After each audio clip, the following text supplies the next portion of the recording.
That's good.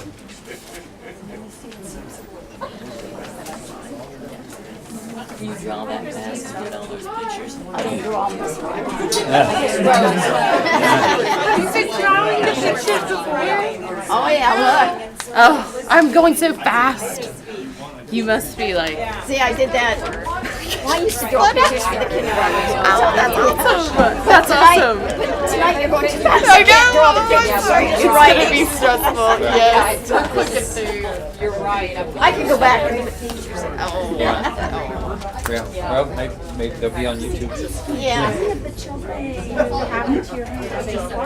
Oh my. Okay, so there's a lot of red tape workers that our school's been around for over 100 years. They're amazing. We're just going to work with them because they're experienced. Like they figured out a lot of things. Right, but we have like the Sufficient. as Well, we just a little ahead of you. Yeah. because I wanted, but we have to change some of our views on things. it's too long and Yeah. it's really late. Many different things like that. Probably would have gotten in a fight here. People would have wanted it. Yeah. We about ready to smoke and join you. There's, I'm only eating half of it. So Yeah. We were thinking about Chipotle's, but thought, yeah, that's kind of sit there while we're sitting here. Yeah. That might be a little too much. How are you? That's something that is different between us and the foster care system. So, like, on spring or just like a spring break, everybody has a place to do anything else but right Yeah, that's right. like behavior evaluations, right? Because Friction's really structured is not like as intense as a military school, but they work in the military school. Residential schools. Okay. They have dorms. They do. And that's where we live is in a dorm, but it Yes, has you an may. apartment just for families. So there's like just a section off like just for So okay, so over 9 years they split up Okay, the boss comes so from like tomorrow. over time, different ones in your dorm. Okay. No, yeah, in our dorm. So we can have a start in our at house. like the 6:30, I think. I'll have to look at it. I put it up on my refrigerator, so I wouldn't forget. So much. Well, how about I come to your He's really place? good at it. Like, I like the life on life kind of thing. Which normally about like the traffic is like we'll be going towards the traffic and stuff. Why just like that? Wow. We're so late. Yeah, we're party, but if they got to leave, you know, like we just never leave. So you like pace yourself. TV on the refrigerator. But it's Where are you going again? To the conservatory at the bees.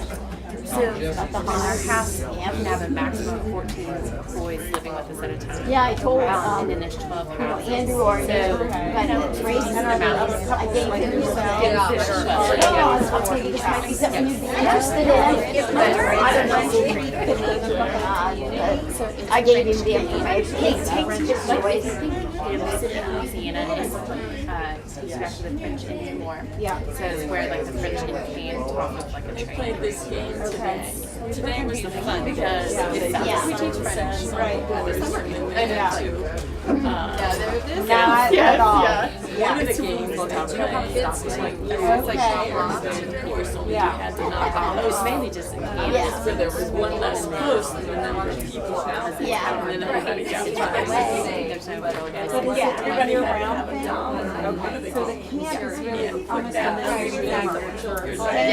Exactly. It's for summer and It's a real dollar. It's I mean, lost it. yeah, isn't that cool?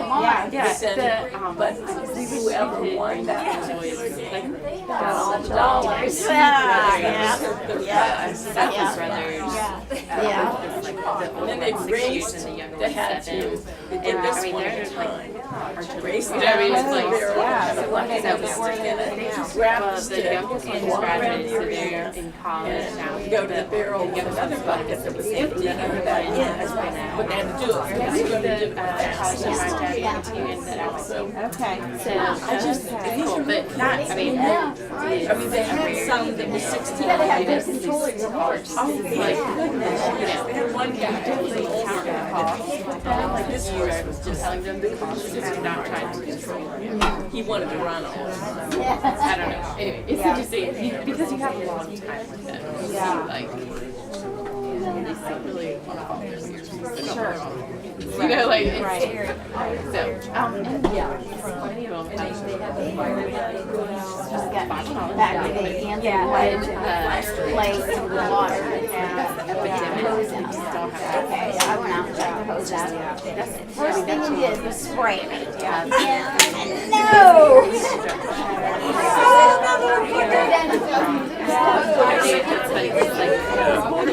And then he was going around pretending he was a sprinkler or whatever, and of course it went on me. Oh, I didn't mean to, I didn't mean to. Just like a couple times, like, And I'm like, go get her! Like, everyone go! There's like 12 of you in this room. Like, no, I hadn't. Is it all male? in our house. Well, I don't get that many calls. Girls' home. 6 Usually get them Yeah, show yeah, up. yeah. 2 days, but the girls, I don't mind either. I did last night. But you never do it tonight. we've always had boys. Wish Jack has already called tonight. He didn't call last night because it was too late. He called to see Now, him. with your own children, what do you have? You have a good time? They're all born probably What are their ages? Yes, they haven't had any. Yeah. born. I don't know. It's just Well, our daughter and our son-in-law is the athletic letter. And they are thinking so anyway, I told her she can't dance longer tonight with her. Sweating on the stairs, racing, so interesting. yeah, if Yeah, you, for sure, yeah. it's big because we could have Yeah. they don't. Right. Unless, you know, they go to school, Yeah, great. yeah. But I still need to do it because I mean it's like I would maybe go Well, to there are I would like to learn how to do that. the goal. Oh, I'm sure there is. I looked it up one time, but I was too lazy to try to do it. But they're just now in the beginning. Yeah. Yeah, and they just well, that's why we should do the classes, and that's probably the leading out process. Yeah. You think? It's kind of twisted down. Yeah.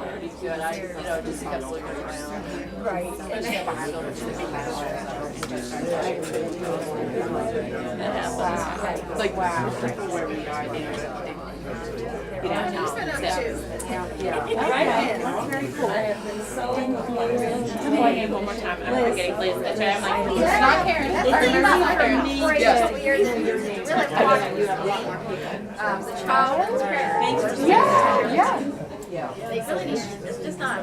All right, everybody, let's get settled back down.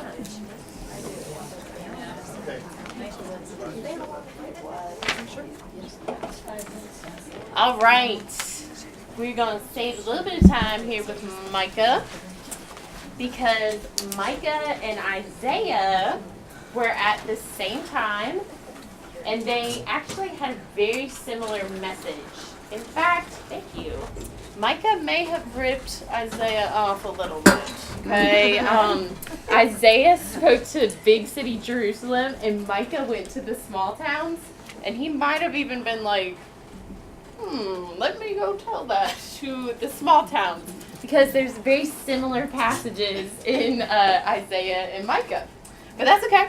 Okay, it still has its uniquenesses. So, this is so funny. Whenever we do this one in my classroom, they're like, what is he doing, Ms. Martin? Is he stabbing him? And I'm like, no, it's not stabbing him. Okay, this guy is discouraged, okay? And here's Micah. He's trying to point to the sun coming up, and he's like, hey, look. It's a new day, okay? That's what he's telling them. Okay, so Micah's main emphasis, it's a lot shorter than Isaiah. Micah's main emphasis is to humble yourself under God's discipline when you deserve it. And then there's a new day coming. Okay? It's really interesting. I've just been talking about my school with Liz. Okay? And it's so funny how a kid will act like they like me so much, and then they do something wrong in my classroom, and I get on them. I'm like, stop. You know, you've done it 100 times, and it annoys me. You know, like, if I get on them, sometimes their face changes. You know, they just be like, hi, I like you so much. And then it's like, you know, and it becomes like stone face, okay? And I'm like, oh, okay, we don't like to be corrected, do we? Okay. It is remarkable to me how in this passage, or this book, and then also throughout the Kings, when people get corrected, a lot comes forth from their heart. It's like an x-ray of your character when you get corrected. You know, like, oh, let's see how humble they are. You know, like, oh, let's see how much they think of themselves. Okay, and Micah is telling them, hey, just humble yourself. Man, God is going to bring discipline for your things you've been doing. But if you humble yourself, you go through it, a new day is coming, and he will even defend you. Okay? You can't defend somebody that rebels against your authority. It's interesting. My husband does this all the time. Like, if a boy freaks out in our house and he's like yelling because he's mad about a discipline that my husband's given him, he's like, I will not go easy on this child. He's just taught everyone in this room to talk to me like that. You know, it's like, there is no defending him. He's not getting anywhere. I must win now, you know? But if a kid is humble about their discipline and even comes, like Randy says, like a man and asks him, like, well, why did you pick that or whatever? If he's respectful and humble about it, well, then he might get even less discipline. And that's the idea with Micah is, man, a new day is coming, okay? And if you forget what it's like to be in high school, you know, when you get grounded, a month feels like an eternity, and that there is no new day coming, you know? It is, you know, yes, and even for grown-ups, you know, when we get, you know, a speeding ticket, or we get, you know, whatever, and you're like, oh, okay, like, it's okay. Humble yourself. It's coming. Okay, so here's some of the evil that the people are doing. And again, it's the same context leading up to Isaiah. So they're trying to repent before Assyria comes down. But at the time, remember, Ahaz had led into all this evil. Okay, so here's some examples here. They're taking bribes. Okay, the land is filled with lies, violence, drama, and oppression. Okay, and we actually have a phrase that Paul quotes later in Romans where he says, there is no one righteous, not even one. Have you heard that before in Romans? That comes from Micah. There is no one upright among mankind. Okay, that was just from, you know, the version that I had. Okay, oh, and actually this guy is scheming about evil on his, like, he's dreaming it up. Like, that's part of what it describes. Like, they're just coming up with it. We live with very strategic evildoers in our home. It's amazing to me. You know, I'm like, man, if you just took all that time and that brain power and pointed it towards schoolwork, you'd be a straight A student. But some of them are so strategic about how to do evil. It's kind of scary. Okay, in Micah, two different types of leaders and shepherds get contrasted. Okay? This is where we pull this guy back out again. Okay? You see there's a shepherd right here. It's a little bit hard to see. Okay, there's a sheep right there listening, and this guy's saying, oh, there's no danger. Okay? But there's skulls all around. There really is danger. But this shepherd of the sheep is saying, like, oh, it's fine. You're fine. Do what you want. Okay? And in Micah, also in other places like Jeremiah, in the prophets, there's a theme of if you're telling people about God, you're considered a shepherd of sheep, of God's sheep. Okay? And you, if you only tell sheep what they want to hear, that is a disaster. Okay? Sheep are not good at choosing for themselves. Okay? They'll run together off of a cliff. You know, like, oh, this is not good. Okay? They need to hear this right here. Okay? They need to be told where to go, where the danger is. Okay? And they need to be led. And in Micah, we find out that there one day is going to be this shepherd coming that's going to be born in what town? Bethlehem. In Bethlehem. Okay? He will lead them forth. Okay? And he's a good shepherd. He tells them, hey, you stay right here because you see what that is? You see what that is? You don't want any of that. Okay? He's a good shepherd. Okay? He's coming. Okay? Part of what God tells his people is the people in Micah are like, I mean, what do you want, God? What are you requiring? Are you intense? Are you like one of these idols that Ahaz has set up? Like Molech or Baal or Asherah? Like, do you want our babies? Like, do you want intense gifts from us? And this is what he says that he wants. This is pretty famous verse 2. He has told you, O man, what is good. And what does the Lord require of you? But to do justice, to love kindness, and to walk humbly with your God. Makes it pretty easy. Okay? And do the right thing. Do right by people. Be kind to others. Are merciful with them. Okay? And then be humble. You're walking with a big God. Be humble. Okay? He doesn't require blood like the other nations, the gods of other nations that make them cut themselves and all of that. Okay, in Micah, also in Isaiah, there are foretellings of the new heavens and the new earth. Okay, this is one of my favorite parts about the prophets as a whole, that this is a theme. There is so much talk about the new heavens and the new earth, and it gets you excited about,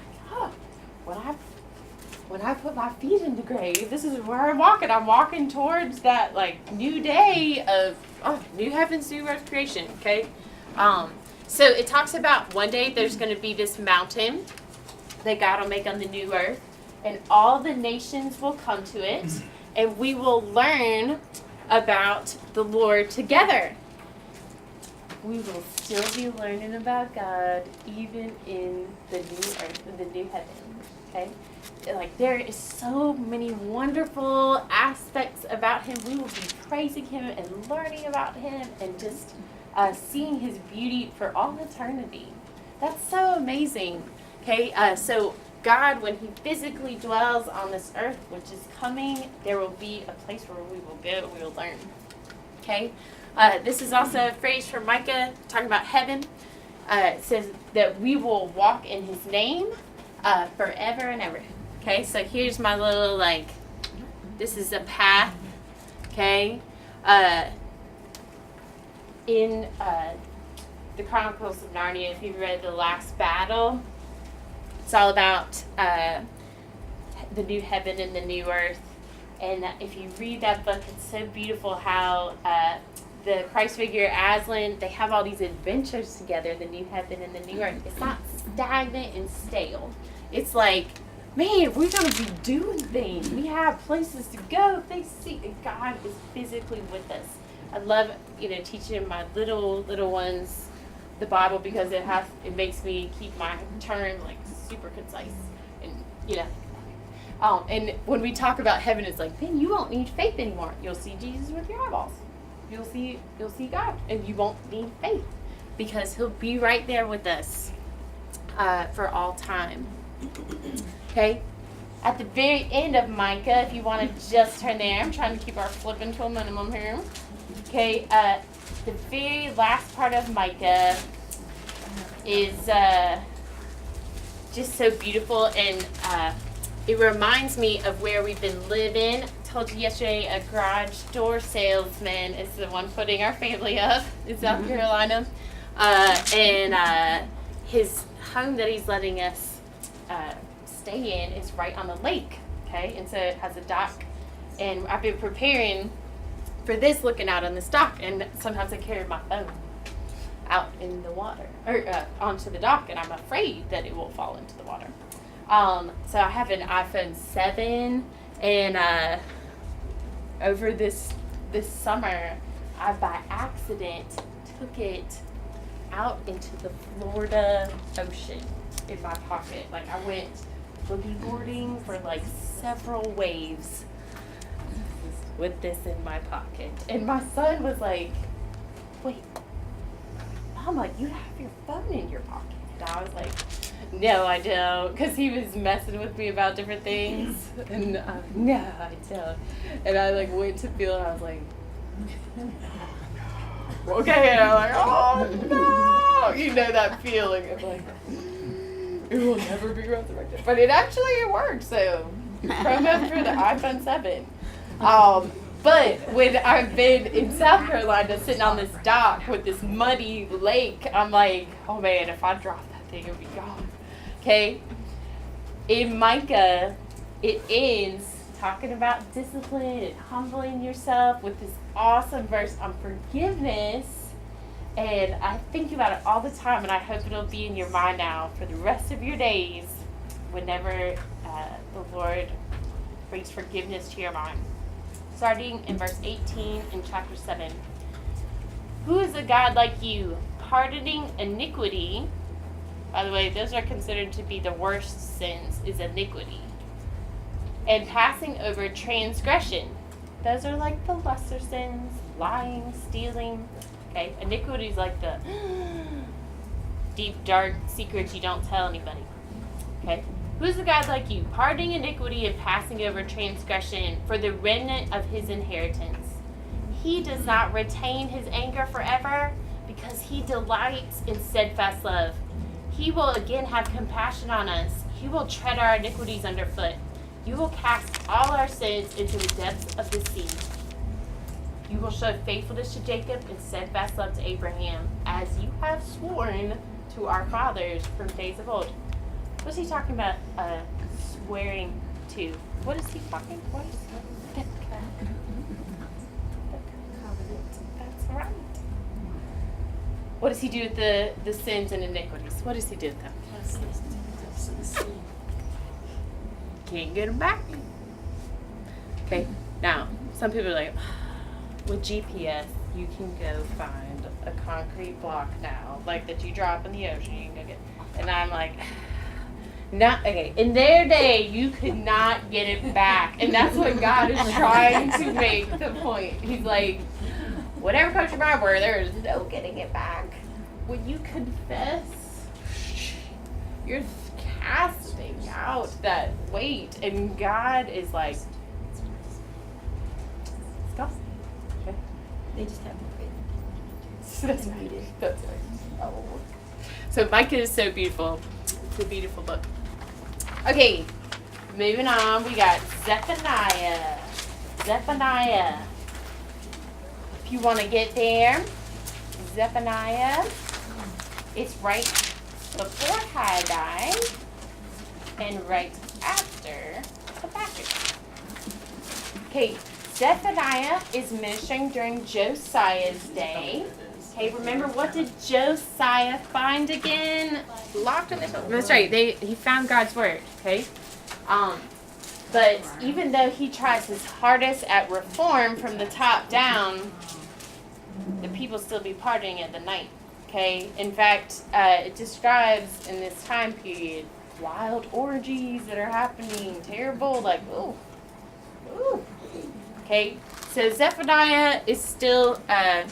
He's still talking to pretty hard-hearted, rebellious people, even secretive sinfulness, okay? But Zephaniah looks so happy, okay? We see, here he is, okay? And then we have all these music notes. Do you know a verse from Zephaniah about singing? Mm-hmm. Nice. Okay, notice, can you tell? Is Zephaniah the one singing? No. The Lord is singing. Okay, now we'll talk about why or how this occurs, okay? Okay, but first let's let's look at the audience here. Okay, here's this guy, okay? This is a typical Jerusalemite, okay? Where as Zephaniah is preaching to the people, a common problem is that they are so complacent. Okay? God actually said, I'm gonna come with torches like the spotlights of the day. Okay, and I'm gonna come search out all who are complacent in Jerusalem. Okay, now where I live, the redneck boys they have these big old lights on their trucks, okay, and they love to go spot things at night, okay, and anyway, it's like those lights are so bright, and the Lord, this is in the day, the idea where God is coming around looking for those who are complacent. What these complacent people are saying to themselves is, God's not going to do anything. He's not going to do anything good. He's not going to do anything bad. Whatever. Okay? Now remember, this is in the same town that they can see with their eyes the fire at night and the cloud during the day on the temple. And they're like, he hasn't struck us with lightning. I think when I worked so hard in my farm field, I think I gave that to myself. Okay? They're just sort of like, God's not really doing anything for me. I don't think he will. Why did I draw him on a fence, do you think? What phrase comes to mind? Lukewarm. Sitting on the fence, right? Okay, sitting on the fence, lukewarm. Okay, God describes the city of Jerusalem as just being so rebellious, even though they're just apathetic. It's like cold-hearted rebellion. The phrase that gets repeated is about Jerusalem, that nobody can tell her anything. Okay, you try and correct her, nobody can tell her anything. That's not really a compliment, that you can't be told anything. She's got the people in her city, they have hard hearts. So Josiah's trying to tell them things, and they're like, nah. Okay, you're like, nah. Okay, I don't think God's gonna do anything one way or the other. Okay, now this is a little bit dark, but this gets repeated twice in Zephaniah. God kind of extends the idea of judgment coming to that that foretelling idea where one day, God's judgment is actually going to be so big and fiery, that his fire is going to consume the whole world, have you heard the expression? It's all gonna burn, right? These places in the prophets are some of the first hints of that, where you're like, and it's out of jealousy that God does it, we'll talk about jealousy a little bit more in a little bit. We'll talk about jealousy when we get to a prophet in a little bit. Oops. Thank you, Mama. Okay, so like I said, when you're talking about a book that has a lot of judgment in it, what is always there also? At least glimmers. Hope. Very good. Hope. Salvation. Like, come to me, turn to me. Okay, so in the middle of this, literally, it's all going to burn kind of message of Zephaniah, you get this beautiful section, where God, it's just amazing. If you want to turn there with me, chapter 3. Okay? I'm going to just look in verse 11. Okay? He's talked about, up until this point in the book, like, hey, come find refuge in me. Repent to me. Okay? And one day, okay, God talks about one day, the people that do come out of their rebellion, apathy, their lukewarmness, and they find refuge in God, he says these beautiful things. Okay? Let's just start in chapter 3, verse 11. On that day you shall not be put to shame because of the deeds by which you have rebelled against me. For then I will remove from your midst your proudly exultant ones, and you shall no longer be haughty in my holy mountain. Remember? Mountain? Remember? Mountain. But I will leave in your midst a people humble and lowly, and they shall seek refuge in the name of the Lord. Okay? Now, we're just going to skip over into verse 14 here. Okay? Sing aloud, O daughter of Zion. Shout, O Israel. Rejoice and exult with all your heart, O daughter of Jerusalem. The Lord has taken away the judgments against you. He has cleared away your enemies. The King of Israel, the Lord, is in your midst. You will never again fear evil. On that day it shall be said to Jerusalem, fear not, O Zion, let not your hands grow weak. The Lord your God is in your midst, a mighty one who will save. He will rejoice over you with gladness. He will quiet you by his love. He will exult over you with loud singing. Okay? And it goes on to describe how God even turns all of our shame of the rebellious things that we've done throughout our lives and we're sorry for it, and sometimes we still can't shake the guilt of that. Okay? On that day in the new heavens and the new earth, he even changes our shame into his praise. Okay? If you're looking for that, it's in verse 19. It's so beautiful. That's something actually to sing about, okay? You're like, wait, what? All our most terrible scars are going to be like praise to Jesus' name one day. And so Zephaniah talks about even on that day, it won't even just be like us praising God, but God will sing over us. Okay? My husband also loves to sing to me. He's not very good at singing, but he loves to sing to me. And it's so sweet because it's like so vulnerable to sing to somebody. You know, like sing a little song, you know, and it's just so sweet. It shows your heart. And the fact that this is our God in this Bible, that he's not distant or like, you know, detached from us. Remember, it's covenant, like this rich love and deep affection. Okay? So there's that famous verse, and that's what we read in chapter 3, verse 17. Okay, and we did read this also, that one day in heaven, God's people are going to be with him forever, and they're going to be happy and humble.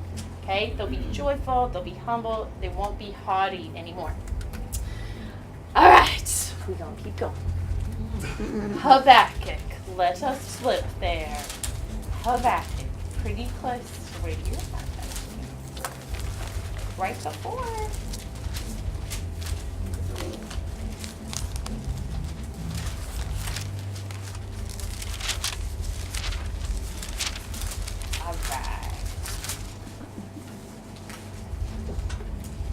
So, I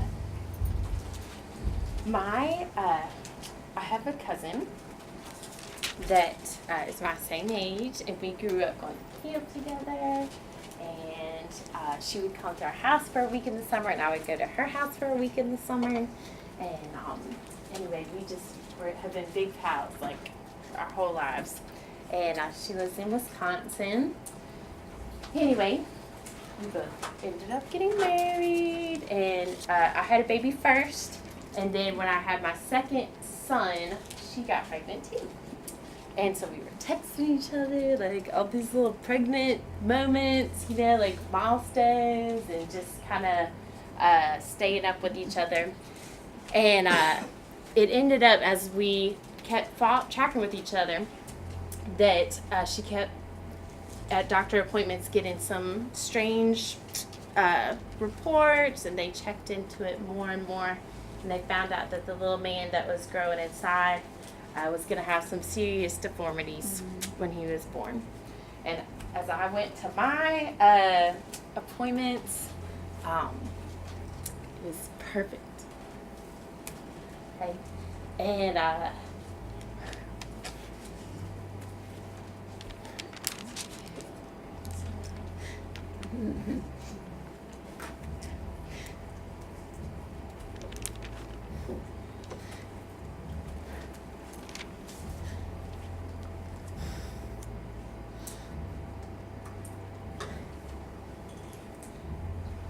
could never tell this story without crying. It's so interesting. It's so sweet though. I love to talk about it.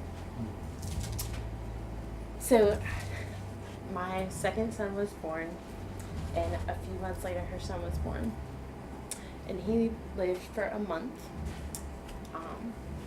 but his intestines weren't formed correctly, and he wasn't able to digest food, and he basically starved to death for a month over like heavy medication and stuff. It was that tragedy. And it was so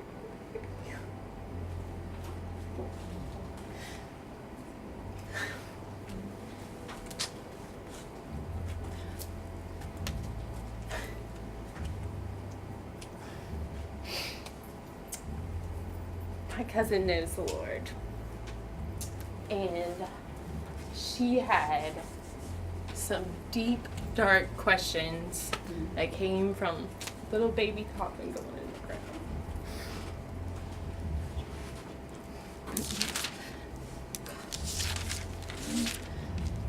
I know you have been there too, and I want to tell you about Habakkuk because it's so good. And it just saddens me that the church doesn't know it, because it's what I hold on to. Habakkuk watched as his nation, the South, declined rapidly. And he's a smart man. Like, I'm sure many of you, when you watch the news and you watch A plus B plus C, and you're like, oh, if those things are happening, they go somewhere, and that is not a good direction. And oh dear, like there's maybe some really bad things on the horizon, like with certain political events, you know, around the world or whatnot. With his nation, though, it was becoming clear as day to him, clear as day, that he was going to watch his nation be destroyed. Okay? But even before that, he was mad at his own countrymen because they were doing terrible things to each other, and it was affecting him. Violence, all the things that we've seen, okay? Where they did terrible things in their idolatry, they oppressed each other, and he's like, he brings hard questions to God. And it's very interesting. It's not like, oh, you know, will animals be in heaven or something? It's not a question like that that's difficult. It's like those dark questions, the ones that's like, you know, the ones that make you turn away from a faith kind of question. Okay. And many of us, when we ask those, we hear nothing back. Okay. But with Habakkuk, God actually talks back.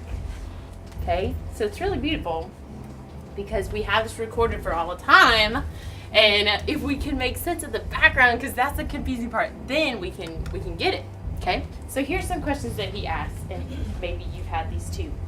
Okay, there's all this violence going on around him, and nobody's being held accountable, and God gets the question from Habakkuk, hey, why aren't you doing anything? Okay, I've been asking you, and it's actually in chapter 1, verse 2, "O Lord, how long shall I cry to you for help?"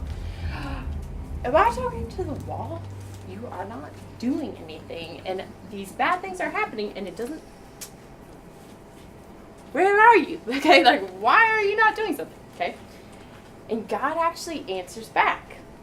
Okay, in verse 5, and he tells him an answer that he doesn't really want to hear, but it's very interesting. In verse 5, God answers back, "Look among the nations and see, wonder and be astounded.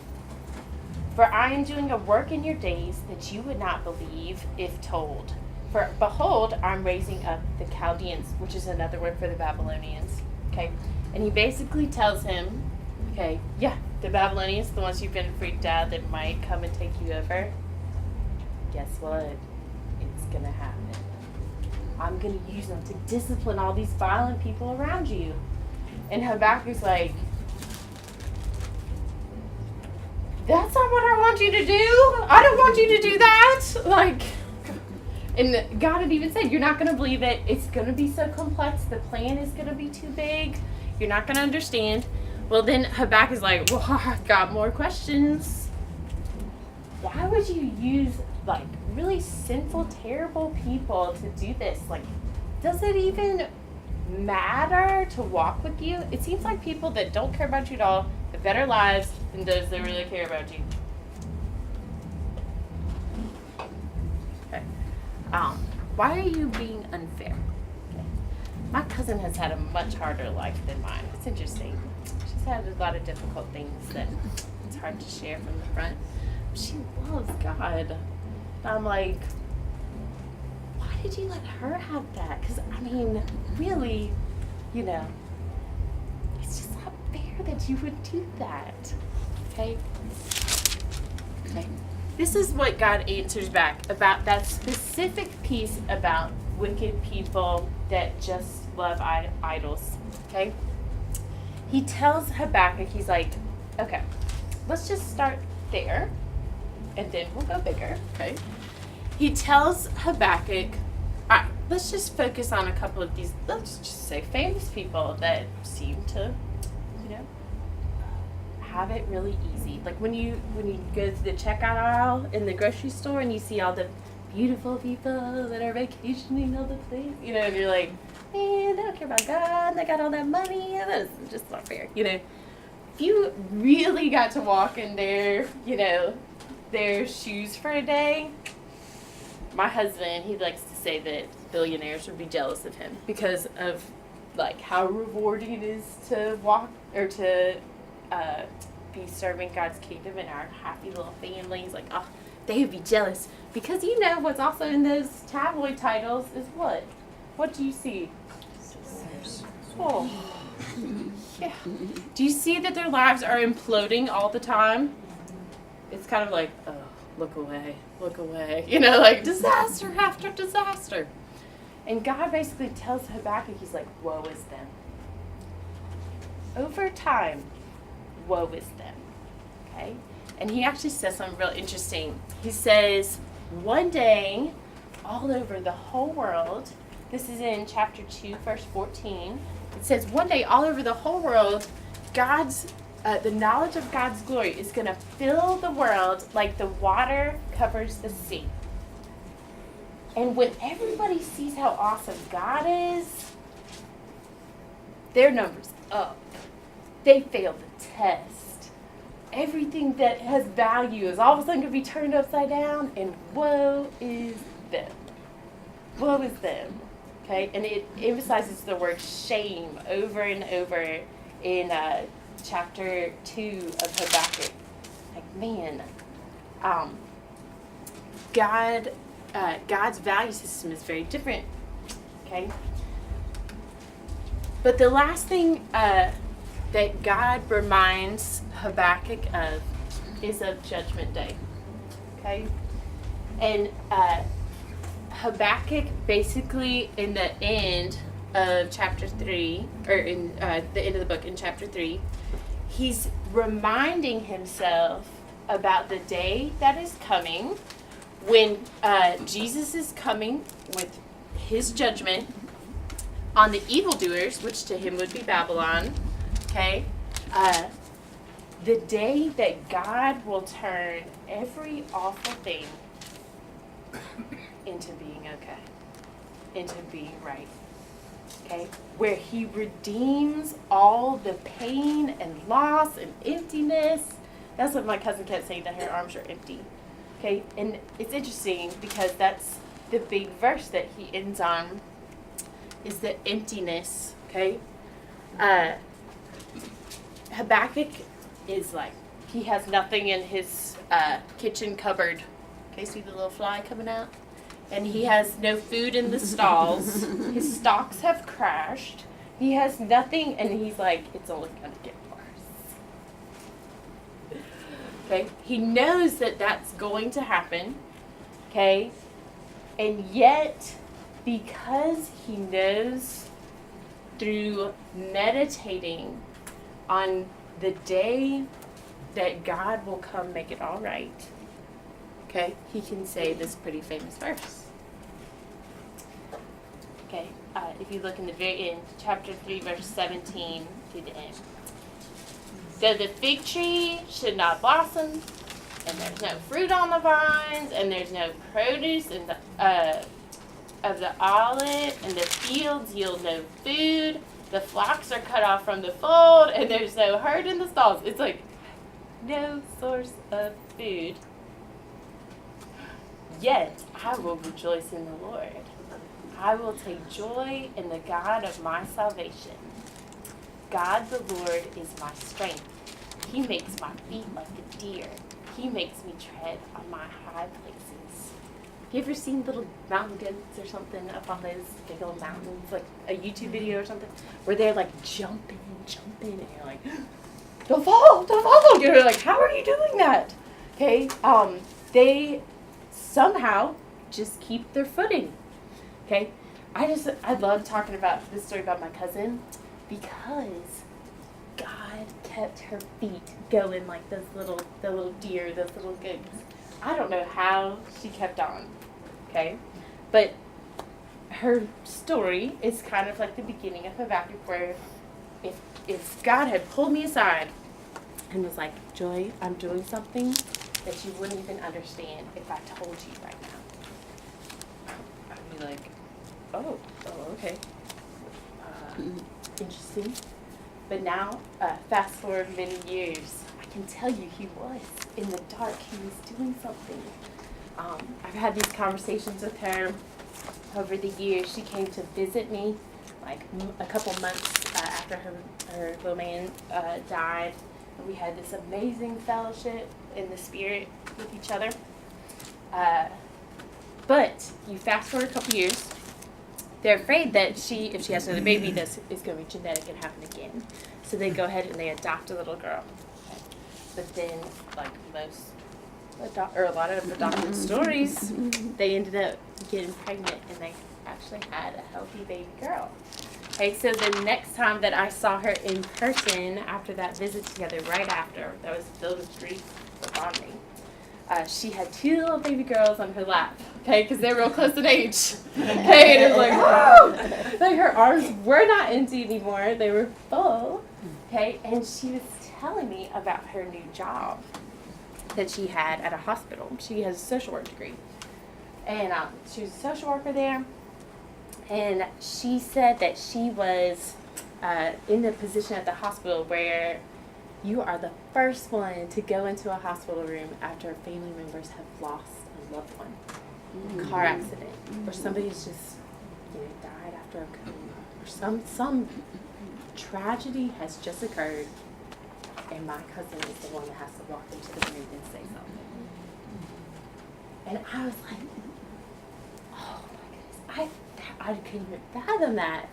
That would be so difficult, and I was like, but it's amazing that you have the moral authority, That's so cool that God has not wasted that pain. And she was like, I know, it's so neat. And those moments are holy moments. God shows up in that room. And I feel so privileged to be that person. Okay? If you had like backed me up to that, like, you know, it's like, you can rejoice in the Lord and not be crazy. Because He is the God of redemption. Mm-hmm. And the dark day will turn to night if you give it up to the Lord's timing. Even if it takes going to this day. Okay? Even if it takes going to that day. But often it does not. Okay? Okay. Let's jump on to Jeremiah here.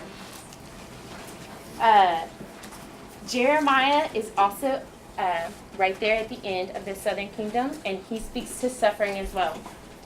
Okay, if you can tell, he's actually crying in the picture, and he's known as the weeping prophet. So get ready, probably some more tears will come. No, I'm just joking. He's sad because his audience does not want to listen to him. Okay, they are ignoring the truth. And if you've ever had any rebellious person that's in a covenant relationship with you, it is so painful when they won't listen to the truth. Okay, and sometimes you do cry. Okay? He loves his fellow people, and he actually ministers for a long time right there at the end of all the last kings, even up to the very last king. He's calling out for his repentance. Like, even the king is letting Jeremiah be put into jail, and he's still like calling out for him to turn, and they don't. Okay, so it's very interesting, very sad.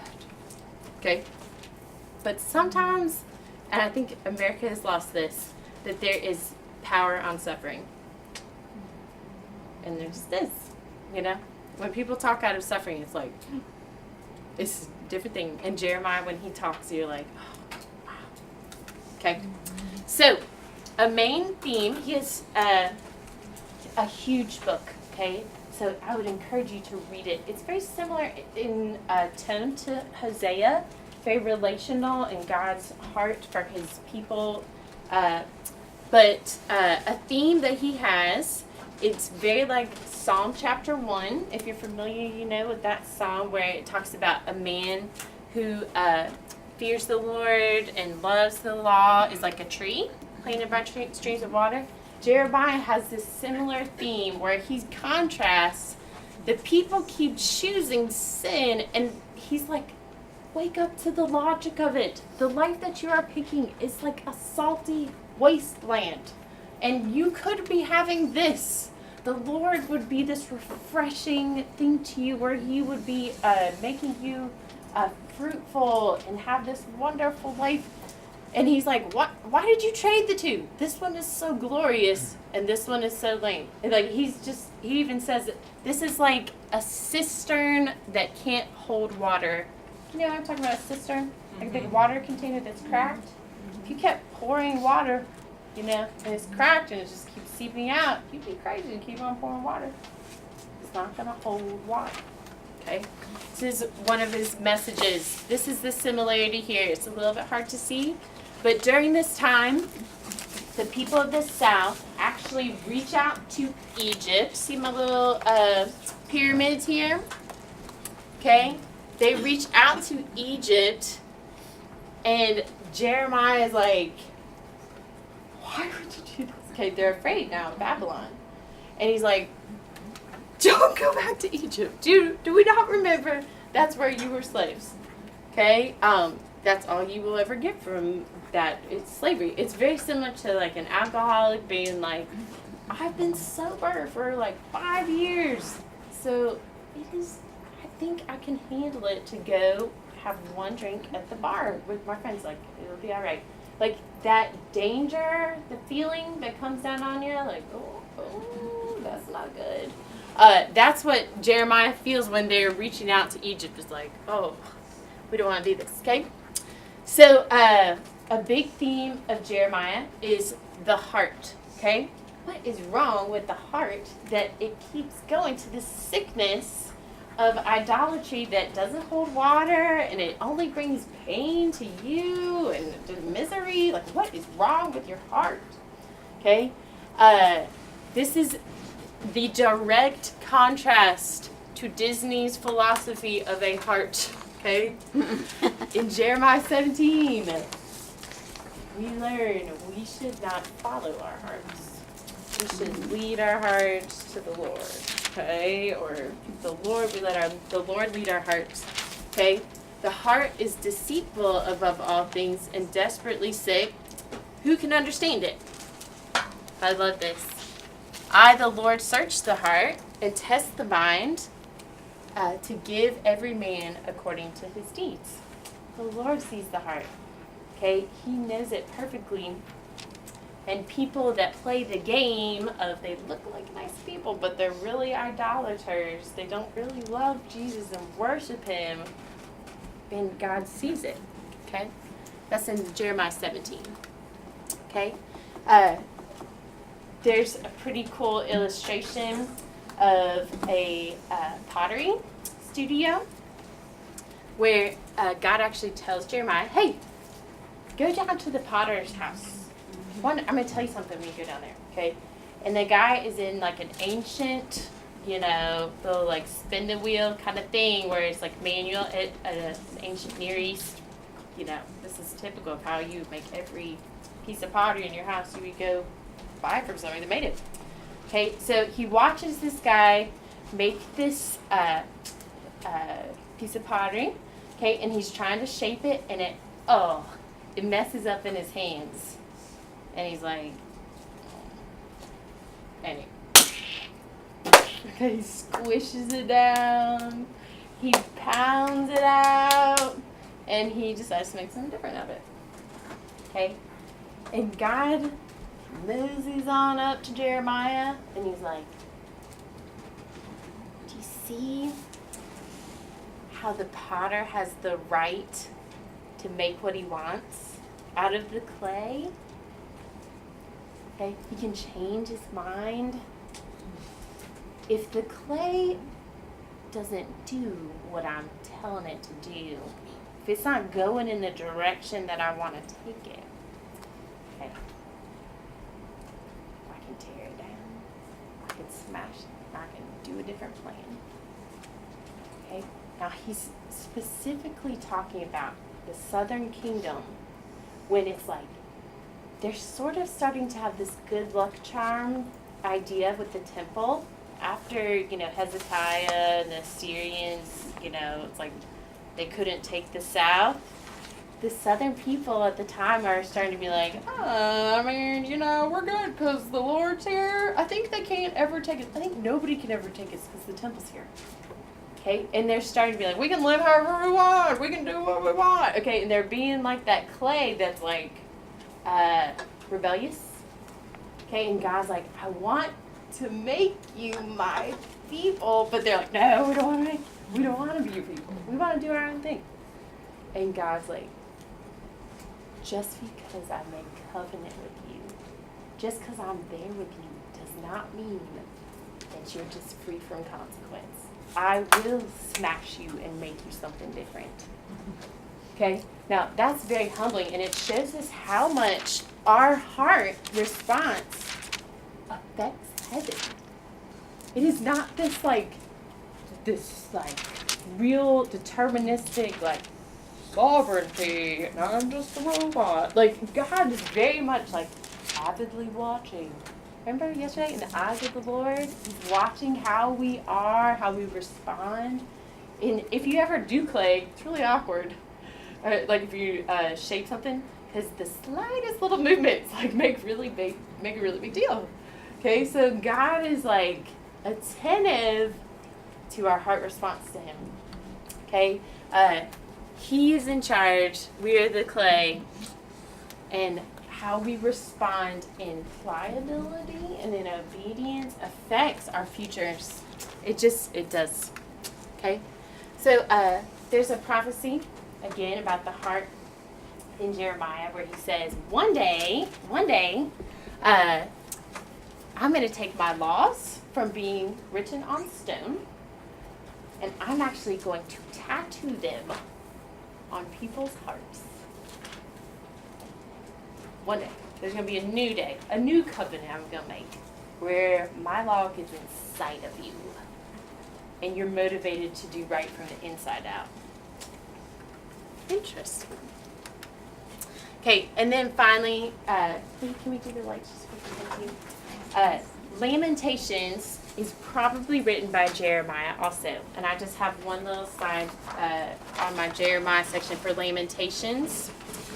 If you've ever read any of Lamentations, it's basically like Jeremiah, or whoever wrote it, probably Jeremiah, looking around as Babylon marches in and destroys everything. It's like accounts of terrible things. He's just looking around and it's like terrible thing after terrible thing after terrible thing. But they deserve it. But it's terrible thing after terrible thing after terrible thing. And it's like, it's, lament, to cry. It's a book of laments, the Lamentations. Okay, but the crazy thing is, in the middle of all that, we have one of the most famous verses in the Bible. Do you know which one it is?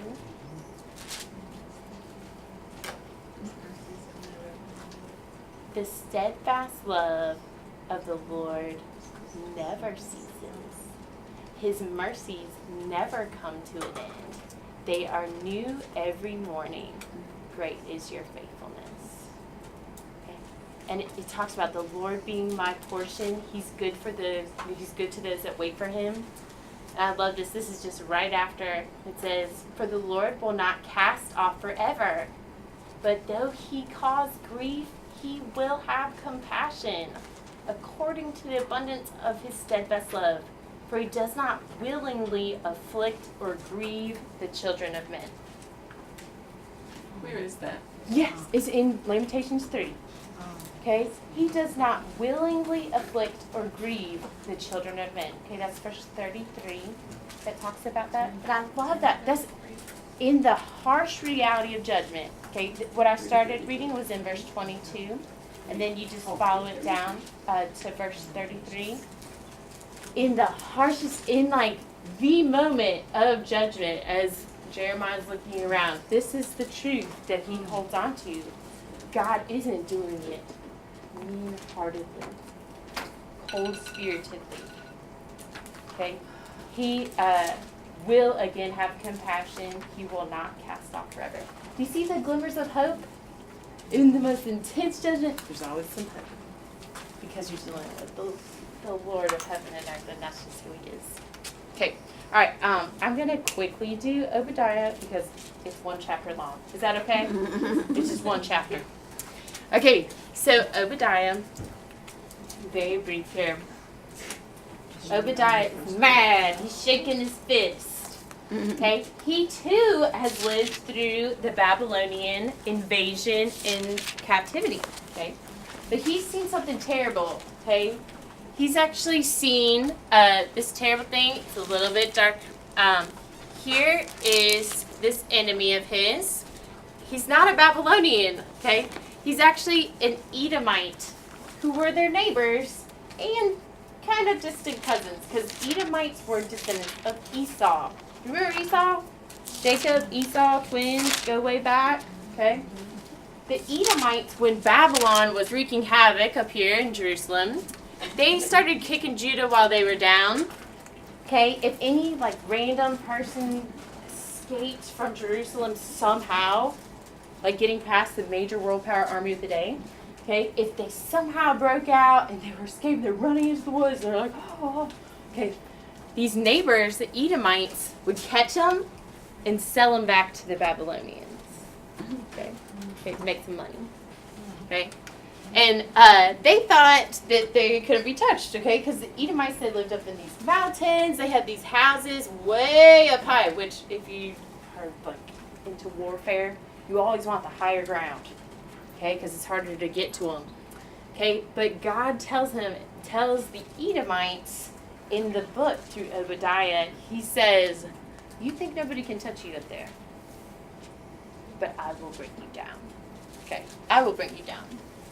Okay, and we have this real famous idea that America loves, actually found in the Bible, and it's called something, it starts with a K. If you read this, tell me, what do you think this idea is that America really loves? that would maybe be summed up as a philosophy here.